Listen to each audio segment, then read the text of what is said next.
어린 시절 심각한 가정폭력을 겪은 여성. 이 일로 아버지와는 절연까지 하게 되는데요. 그런데 최근 아버지에게서 연락이 왔습니다. 어린 시절 함께 찍은 가족 사진을 수십 통이나 보낸 겁니다. 그런데 아버지의 얼굴에 검은색 매직펜이 칠해져 있습니다. 아버지가 직접 자신의 얼굴만 가린 건데요. 하루하루 공포에 떨고 있다는 여성. 대체 이 가족에게 무슨 일이 있었던 걸까요? 자, 사방가족 여러분, 이 사건 좀 꼭 좀 주목을 좀 해주십시오. 제가 직접 제보자분과 통화를 하면서 정말 이런 삶을 살 수도 있구나, 정말 너무너무 충격을 받았는데요. 자, 무려 60년간 이어진 사건입니다. 네, 그렇습니다. 제보자분만 해도 이미 50대입니다. 그리고 아버지는 80대고요. 아니 그렇게까지 긴 세월이 지났는데도 뭐가 있어서 지금이라도 이렇게 결별을 하고 싶어 하신 걸까 싶은데, 이 80대인 아버지가 젊어서부터 어머니도 그렇고 자식도 그렇고 굉장히 심한 폭행을 했다라는 겁니다. 이 둘째라고 하는데 제보자분은 왜가요? 강목, 허리띠 이런 걸로 어머니는 물론 자식들을 폭행을 했고, 맞다가 소리를 내지 않습니까? 그럼 처음부터 다시 이렇게 폭행을 이어가기도 했고, 평소에 워낙 자주 이런 폭행을 당해서 반팔 바가지를 못 입었다라고 합니다. 심지어 집 옥상에 이 폭행을 저질 때 쓰는 어떤 도구 같은 것들을 막 전시를 해놨대요. 근데 어린 마음에도 이런 걸로 맞으면 죽겠다 싶어서 일부는 버린 적도 있다고 합니다. 물론 주장입니다만 그렇습니다. 예. 그런데 제보자, 이 따님이 가장 무서워했던 건 본인을 향한 폭행이 아니었습니다. 어머니에 대한 아버지란 사람의 무차별 폭행. 자, 그 제보자 어머니의 얘기 들어보시죠. 펜팔로 만났어. 8년 만에 결혼했어. 연애할 때는 안 때렸어? 안 때리고 이제 결혼하기 조금 전부터 때렸어. 나는 야구방맹이를 때리고 그냥 이만큼 두꺼운 어깨 같은 거 들 때 매는 허리띠 있잖아. 그게 매야 막 그랬지만은. 그럼 옆집에서 막 안 말려줘? 잘 들리질 않지. 거기는 내가 악쓸까봐 수건 있잖아, 포제이 같은 거, 그걸로 내 입을 깜마거나. 자, 지금 따님이 어머니를 지금 인터뷰하고 있는 영상입니다. 제가 이 제보를 받고서도 가장 이건 무조건 방송을 해야 되겠다고 생각했던 이유가 방금 들으신 그 대목. 자기 배우자의 입을 틀어막고 재갈을 물리고 폭행을 했어요. 네, 맞습니다. 제보자의 친부는 폭행 전에 아내 입에 포대기 끈을 집어넣고 마구잡이로 둔기를 휘둘러댔습니다. 어머니는 손가락이 휘어져서 잘 쓰지 못하게 됐고요. 뺨 30대를 연속적으로 맞아서 귀까지 잘 안 들리게 됐습니다. 충격적인 건 친부가 어머니를 폭행할 때면 꼭 제보자의 외할머니를 불러서 보는 앞에서 머리채를 잡고 폭행했다고 합니다. 제보자는 그럴 때마다 할머니가 제발 내 딸 때리지 말라, 차라리 날 때리게라고 오열을 하던 모습이 기억이 난다고 했습니다. 또 50대가 된 지금도 그때 외할머니의 울부짖음이 떠올라서 괴롭다고 전했습니다. 왜 때렸는지도 폭행에 무슨 이유가 있겠냐마는 그래도 물어봤죠. 이유가 없었습니다. 그냥 때렸답니다. 자, 친부의 기분이 안 좋으면 그때부터 무차별 폭행이 시작됐다는 건데요. 체크포인트 짚어보죠. 자, 뒷수갑. 제보자 얘기, 따님 얘기 들어보시죠. 아빠가 경찰이셨어요. 그러니까 이제 집에 수갑이 있었거든요. 수갑으로 이렇게 채워놓고 맞았고, 저는 옷도 벗겨놓고 때렸었고, 입술 터지고 멍들고 이제 그러고 다니니까 때리는 소리가 나잖아요.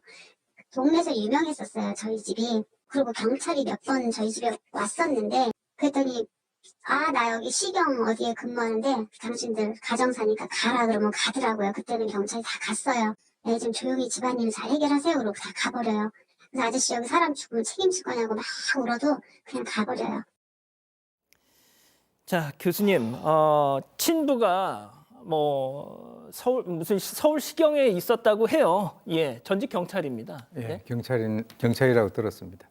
이 제보자 측에 의하면 이 경찰이었던 아버지 같은 경우가 글쎄요, 이 수갑을 자기 집에 가가지고 자기 그 가족들에게 뒷수갑을 채우고 아내하고 자식들을 폭행했다. 이게 참 이해가 잘 가지 않는 것인데, 근데 이제 그 당시에 시끄러우니까 경찰이 출동하지 않았겠습니까? 근데 나도 경찰이니까 가정 사는데 그냥 가라, 이렇게 얘기하면 바로 상황이 끝나버렸다는 거죠.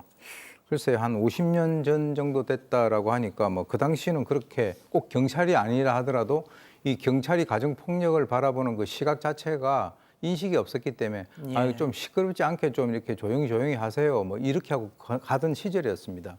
그리고 결국 어머니는 결혼 초기에 이제 큰 딸을 데리고 도망을 쳤지만은 또 나중에 잡혀가지고 와서 또 폭행을 당하고요. 그리고 이제 나중에 이 사남매까지 낳았는데 이 사남매를 놔두고 가니까 눈에 밟혀서 다시 또 들어와가지고 이제 그 폭행을 견디고 있었는데 그 당시에 고등학교 학생이었던 남동생이 엄마에게 어디 숨어서 살아라라고 해서 강제로 그렇게 어머니를 갖다 어디다가 다른 데 내보냈다는 거죠. 그래서 어머니가 남의 집에서 식모살이를 갖다가 하면서 잠깐 지냈지만 나중에 이제 자식이 보고 싶어서 그 보러 오다가 들켜가지고 또 그날 폭행을 당해서 그때는 다리까지 잘못 쓰게 됐다라고 하니까 이 사람은 경찰이 아니라 이게 뭐 직업을 떠나서 말이죠. 있을 수 없는 그런 그 행동을 갖다가 하고 있다. 저 아까 좀 붕괴한 것이 장모님 앞에서 딸을 때렸다라고 하니까 이 뭐 정말 이런 사람이 있습니까? 저도 이제 얘기를 쭉 전에 듣고 아니 그걸 왜 맞고 당하고만 살까 싶었는데 제가 인터뷰를 하면 할수록 그 몇십 년 동안에 켜켜이 쌓여있던 그 억압 그냥 이분들은 그냥 억눌려져 있더라고요. 우리가 생각하는 일반적인 그런 가족 관계가 아니었습니다. 일단 그 말씀 먼저 드리겠고요. 자, 박 변호사님. 네. 배우자한테만 그런 게 아니에요. 자식들한테까지. 자, 이제 나중에 이제 이혼을 좀 하고 싶지만 이혼이란 말을 꺼내기도 어려웠던 그런 시절 아니었겠습니까? 그래서 결국은 이제 다 컸는데 결혼한 후에도 자녀한테, 딸한테도 비슷한 폭력을 행사했는데 이유가 뭐냐면 남편, 사위죠. 남편이 명문대가 아니라는 이유로 폭행을 행사했다고 합니다. 그래서 사위를 때렸고 나중에 이혼도 했다고 하는데 이 사위를 때리는 거 쉽지도 않기도 한데 자필 편지를 썼대요. 좀 제발 좀 그러지 말아라고 딸이 아버지한테 친부한테. 그러니까 또 이 자필 편지를 받던 친부가 제보자 당시 2살 아이를 안고 있었는데 머리채를 잡아 꺾었다고 합니다. 또 허리띠나 죽도 같은 거 이용해서 때렸다고 하고요. 말처럼 사위가 와서 막으니까 사위를 또 때렸다고 하고 사위 머리를 공격하면서 나중에 목도 졸랐고요. 결국 그날 이후 지금 말씀처럼 사위하고 이 제보자 이혼을 하게 됐다고 합니다. 자, 또 그러실 수 있어요. 증거 있냐? 한쪽 말만 듣고 왜 또 그러냐? 조금만 더 지켜봐 주십시오. 자, 이 따님이 제보를 결심한 이유가 있습니다. 바로 지금 치매에 걸린 80대 어머니, 이 어머니의 단 하나의 소원 때문입니다. 따님 얘기 들어보시죠. 엄마는 이제 왜 이혼만 하고 싶으시냐면은 사실 날이 얼마 남았겠어요? 없잖아요. 근데 그 아버지 밑에 엄마 이름이 올라가 있는 거 자기는 정말 그걸 빼고 싶대요. 그러고 죽어야지 그냥은 못 죽겠다 이거죠. 억울해서. 남남이 되고 싶다 이거죠. 그러고 내일 죽었으면 소원이 없겠다는 거예요. 나는 돈이고 뭐고 다 싫대요. 이혼만 하고 죽게 해달래요. 제발. 자, 이 배우자에 대한 폭행은요, 현재 진행형입니다. 당장 지난해 86세 이 배우자 할머니를 폭행했어요, 또. 네, 지난해 2월에 어머니는 또다시 온몸에 멍이 들 정도로 폭행을 당했습니다. 그리고 제보자에게 울면서 도움을 요청했는데요. 더 이상은 매가 아파서 못 맞겠다고 이야기를 하신 겁니다. 억장이 무너진 제보자는 어머니를 도와서 친부를 가정폭력으로 고소하고 어머니의 이혼 소송도 함께 제기했습니다. 당시 경찰 서류에는 친부가 어머니의 몸을 주먹으로 2, 3회 폭행했다라고 적시돼 있는데요. 하지만 아버지는 일주일에 40시간 정도 교육을 받는 게 끝이었다고 합니다. 또 그 와중에 제보자의 집을 찾아와서 흉기로 찔러 죽이겠다고 위협했습니다. 또 신고를 당했고 접근 금지 명령 2달을 받았습니다. 자, 오 교수님. 그런데 이 친부라는 사람 아내와 딸의 반격에 이제 와서 약간의 태세 전환이 있다고요? 네, 그렇습니다. 이제 최근에 이 제보자에게 앨범을 하나 보내왔습니다. 근데 그 앨범 사진을 보니까 이 과거 제보자가 뭐 아무래도 이제 그동안에 오래 살았으니까 가족들끼리 찍은 사진이 있지 않겠습니까? 예. 부모님하고 사남매가 함께 찍은 그 가족 사진인데 지금 사진에서 보는 바와 같이 저렇게 얼굴에 저 사람이 바로 이 구타를 한 그 80세 이상 된 그 남성인데 검은 칠을 다 해놨어요. 그러니까 저희가 한 게 아니고요. 본인이 해서 자기가 해가지고 그렇게 보낸 보낸 거예요. 거예요. 예. 예. 그래서 이 자기는 뭐라고 얘기하냐면 나는 아내하고 자식들에게 잘 대줬다. 난 자식들 데리고 이렇게 놀러도 다녔고 아내하고도 해외여행도 다녔다 이렇게 주장을 한 건데요. 유성 매직으로 얼굴 갖다 저렇게 새까맣게 칠해놨거든요.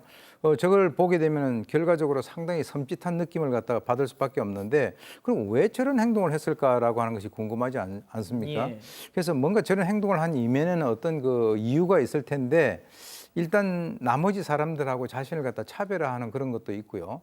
또 우리가 이런 게 있지 않습니까? 너희들 내 얼굴 보기 싫지라고 하는 이런 의미도 있을 수도 있고 제가 지금 추정을 해보는 겁니다. 그리고 이제 마지막으로는 나 너희들 먹여 살리느라고 이렇게 얼굴이 새까맣게 되도록 나는 집안을 위해서 최선을 다했다라고 예. 하는 이런 어떤 그 입장도 있을 수 있는데 어쨌거나 이 80대 되는 이 남성, 86세 된 치매에 걸린 자기 아내를 지금도 폭행을 하고 있는 이 사람 세월 참 잘 태어났습니다. 지금 아마 이렇게 되면 바로 뭔가 조치가 되겠죠. 자, 일단 뭐 반론은 들어봐야 되잖아요. 그래서 제가 직접 이 침불한 사람한테 전화를 해봤습니다. 그 통화 내용 한번 들어보시죠. JTBC의 양원보 기자라고. 나는 그런 저기도 모르겠고 예, 선생님 그 다름이 아니고 당신이 기자라고 그러면 예예.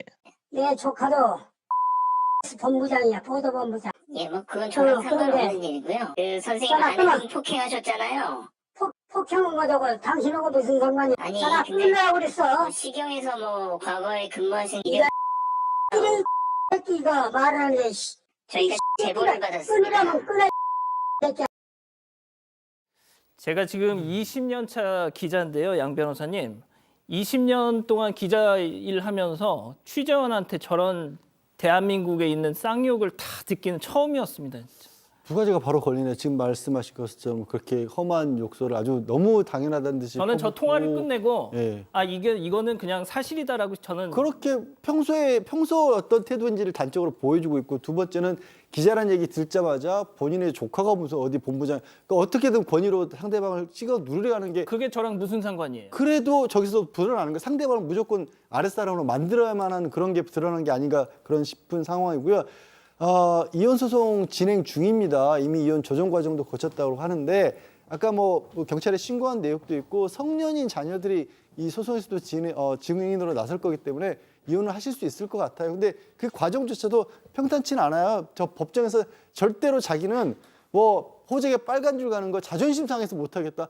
아니 이런 정도로 가족에게 고통을 줬는데 자존심이라는 얘기가 나오는지 모르겠습니다. 그러면서 자식들 잘 되라고 했던 일이라고 양 하고요. 변호사님 지금 보시는 저 문자가 네. 이 친부가 딸한테 보내는 예, 문자입니다. 그래도 소송을 가니까 저런 식으로 그나마 저게 제작진에서 방송에 보여드릴 수 있을 만한 걸 고른 게 저 정도라고 합니다. 내용이 뭐 생긴 대로 꼴값을 뜬다는 둥, 자식 낳은 게 무슨 죄라는 둥, 왜 나오고 무슨 원수가 짓냐는 둥 계속해서 탓을 하고 있고 특히 경찰에 관한 얘기를 꺼내면 더 저런 식으로 나온다고 하거든요.